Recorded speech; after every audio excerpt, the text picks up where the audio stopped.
Bonjour, cette série de capsules vidéo a pour objectif de vous montrer la méthode de dérivation de fonctions composées, autrement appelée la dérivation en chaîne. Je vous invite à aller dans votre cahier de notes de cours aux pages 76 à 78 et au cours de votre visionnement, prendre des notes correspondantes. Alors jusqu'à maintenant, dans les dernières semaines, nous avons appris à dériver des fonctions de base. Donc, des fonctions de base avec des opérations de base d'addition, multiplication, soustraction et division. Mais qu'en est-il des fonctions composées? Qu'est-ce qu'une fonction composée? Voici un exemple de fonction composée.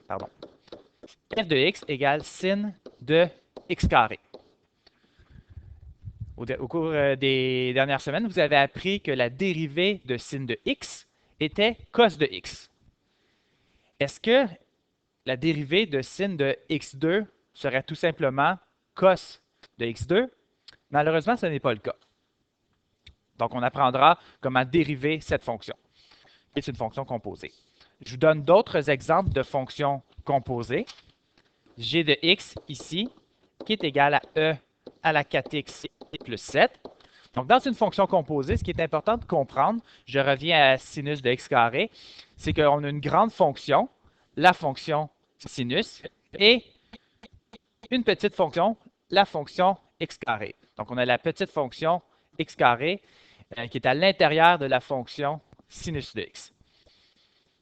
Ici, à la fonction g de x, on a la petite fonction qui est 4x plus 7. Donc, on applique d'abord 4x plus 7 et le résultat devient l'exposant de la base e. Donc, la petite fonction, c'est 4x plus 7 et la grande fonction e à la x. D'autres exemples, h de x est égal à ln de cos de x. Ici, cos de x est la petite fonction et ln, la grande fonction. Dernier exemple, k de x est égal à 3x8 moins 4x2, le tout exposant 5. Donc ici, la petite fonction, c'est celle qui est entre parenthèses, 3x8 moins 4x2, et la grande fonction, c'est x exposant 5. Donc, mettre notre petite fonction à la 5. Un des trucs pour identifier la petite fonction et la grande fonction, vous pouvez vous poser la question suivante. Si j'attribue une valeur à x, quelle sera la première opération que je ferai? Donc, par exemple, dans sin de x carré, la fonction f de x, vous avez la première opération que vous effectuez, c'est la mise au carré. Ensuite, le résultat, vous l'appliquez à la fonction sinus. Dans la fonction g de x, première opération, vous multipliez par 4 et additionnez 7, donc la petite fonction 4x plus 7, et le résultat, vous le mettez en exponentielle de e, donc la grande fonction e à la x. Même principe pour h de x. La première opération, lorsque vous attribuez une valeur à x, c'est de le mettre dans un cosinus. Ensuite, le résultat, vous le mettez dans la fonction logarithmique, ln. Donc, grande fonction ln, petite fonction cos. Dernier exemple, la fonction k de x. La petite fonction est 3x à la 8 moins 4x à la 2. Donc, on commence par remplacer x ici. On le met exposant 8, on multiplie par 3. On le met à la 2, on multiplie par 4. On effectue la soustraction. Et en dernier lieu, on met exposant 5. Alors, exposant 5, c'est la fonction, la grande fonction, la fonction qui englobe la petite fonction.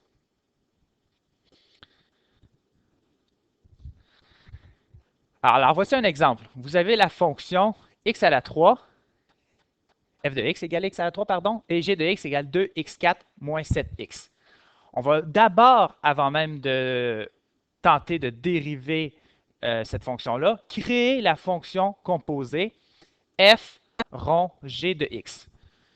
F rond g de x, par définition, c'est la même chose que f de g de x. Lorsqu'on lit f de g de x, qu'est-ce qu'on fait? On prend x, on l'applique à la fonction g d'abord, et ensuite le résultat à la fonction f. Alors ici, la fonction g de x fait office de petite fonction et la fonction f de f fait office de grande fonction. Alors, pour déterminer une fonction composée, il y a deux façons différentes de voir les choses.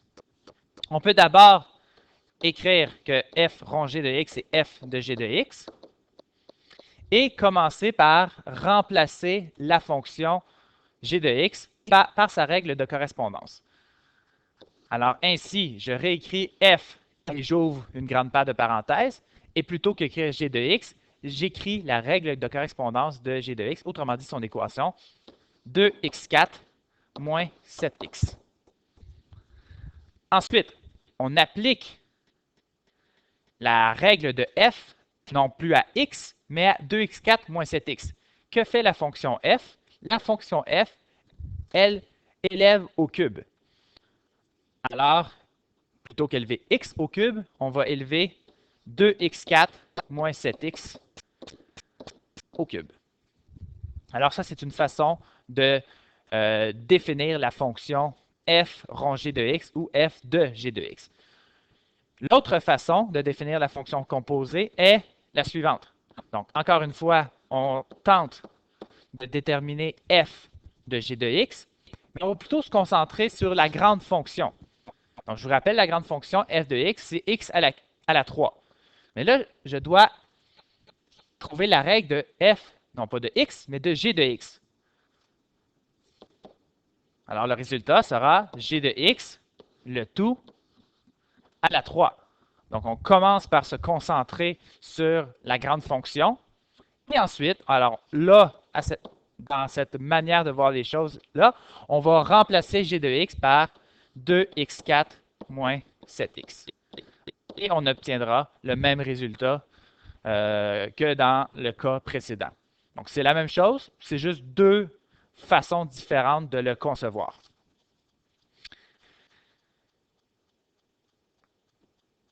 Dérivons h de x. Là, vous voyez, on a une fonction composée similaire à l'exemple que vous avez en haut, k de x. Je vais dériver cette fonction-là en utilisant les notions que vous connaissez jusqu'à maintenant, c'est-à-dire en utilisant le produit de fonctions. Donc, je vais considérer que h de x, c'est la fonction f rongée de x. Donc, vous voyez dans l'énoncé, déterminons la règle de la fonction composée h de x est égal à f rongée de x, f de g de x. Donc, h de x, c'est cette fonction-là. Donc, 2x4 moins 7x à la 3. Donc, plutôt qu'appliquer la règle de la fonction de la puissance, je vais plutôt décomposer en facteurs. Donc, 2x4 moins 7x fois 2x4 moins 7x fois 2x4 moins 7x. Et je vais faire quoi? Je vais appliquer, au moment où je souhaite dériver cette fonction-là, la règle de la multiplication de trois fonctions. Que donne cette règle-là? Donc, en premier lieu, on dérive la première fonction, 2x4 moins 7x, et on multiplie par les deux suivantes. Donc, pour sauver de l'espace, 2x4 moins 7x à la 2. Ensuite, c'est la deuxième qu'on dérive. Donc, je réécris 2x4 moins 7x, la première inchangée. Je dérive la seconde et j'écris inchangé la troisième. Et en dernier lieu, j'applique le même procédé, mais en dérivant la dernière fonction. Alors, les deux premières fonctions demeurent inchangées. Je vais l'élever au carré. Et dernière fonction dérivée. Remarquez que ces trois gros termes-là sont identiques. Dans les trois cas, on a 2x4 moins 7x à la 2. Donc, dans le terme du milieu, c'est un peu plus difficile de le voir, mais on a 2x4 moins 7x fois 2x4 moins 7x. Et on a la dérivée de 2x4 moins 7x. Donc, on a trois fois le même terme. Alors, cette dérivée-là va donner 3 fois la fonction 2x4 moins 7x à la 2 fois la dérivée de 2x4 moins 7x. On n'a pas fini. Il nous reste la dérivée de x4 moins 7x. Donc, je réécris 3 fois 2x4 moins 7x à la 2. Et la dérivée de 2x4 moins 7x est 8x3 moins 7. Alors, ceci est la dérivée de ma fonction h de x, 2x4 moins 7x, le tout à la 3. Et si on regarde attentivement la façon dont est construite cette dérivée-là, lorsque la fonction est écrite avec l'exposant 3, si on se posait la question, OK, comment on dérive une puissance 3? Donc, on dérive une puissance 3 en appliquant la formule de la puissance. Autrement dit, on amène le 3 en coefficient et on diminue de 1 l'exposant. Et si vous regardez ici, on a le 3 qui est venu devant et l'exposant a diminué de 1 et est devenu 2. Ce qu'il y a dans la parenthèse est demeuré inchangé. Toutefois, il y a un élément qui a été rajouté qui est 8x3 moins 7, qui est la dérivée de la petite fonction. Donc, autrement dit, lorsqu'on a une petite fonction avec un exposant, on applique la règle de l'exposant à cette fonction-là en la laissant inchangée, mais on va multiplier par la dérivée de la petite fonction, la fonction à l'intérieur.